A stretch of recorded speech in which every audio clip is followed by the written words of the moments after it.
wedding planning friends, and welcome back to my channel. If this is your first time here, thanks so much for clicking on my video.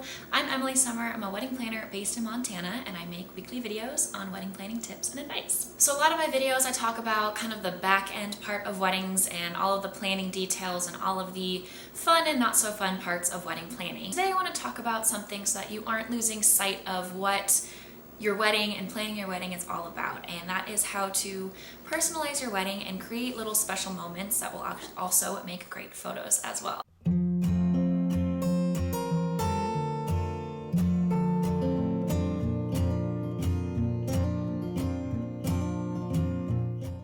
So it can be easy to get caught up in all of these small details of planning your wedding and putting on the whole show, for lack of a better word. It's important to remember what this day is really all about, and being able to incorporate little personalized pieces into your wedding and special moments with you and your partner is going to make it even that much more memorable and special. So, number one, having a private vows.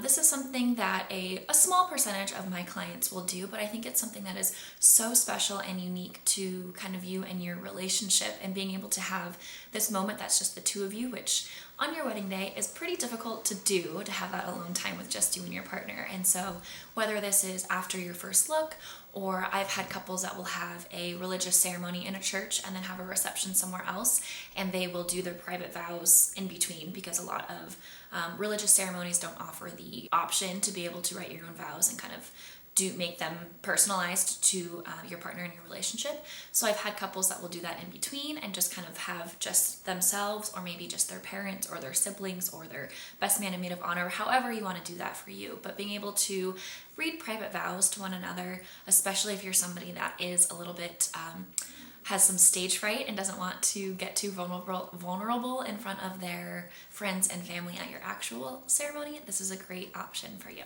Another thing that I love to see couples do is write letters to one another. So whether this is in place of a first look, writing a letter to your future spouse and getting it documented by your photographer often takes the place of doing a first look. So it's like this first kind of interaction and moment you have with your partner on your wedding day without actually having to see them.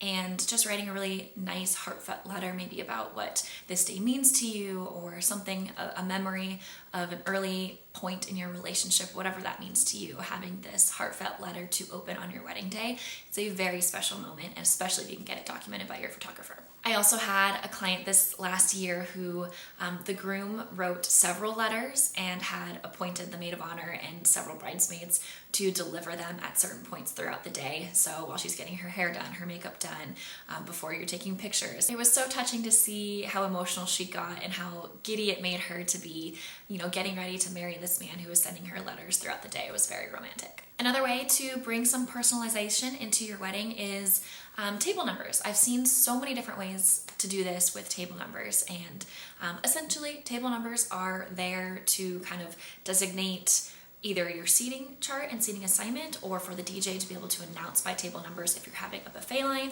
So they can be very functional, but they don't have to just serve that purpose. It can be a great way to kind of incorporate a special piece into your relationship, or from your relationship into your wedding.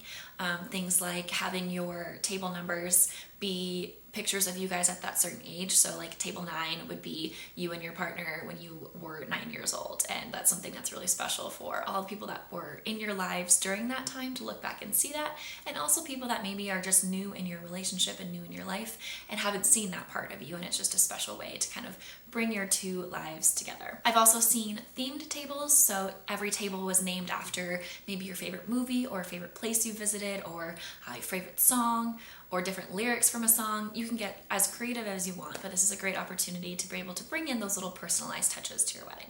Number 4 is favors. I've said in previous videos that in general, I'm not really a big fan of favors. I feel them to be kind of a waste depending on what you're giving as favors, but this is where you can be really personal with your guests and create a favor that is something that ties in something to your relationship. And a good way to do this is something that is consumable, or something that they can reuse after the wedding. So I've seen personalized glasses, like a glass that you drink out of either at the wedding or something that they just take home with them, and that's something that is functional that your guests can use after the wedding.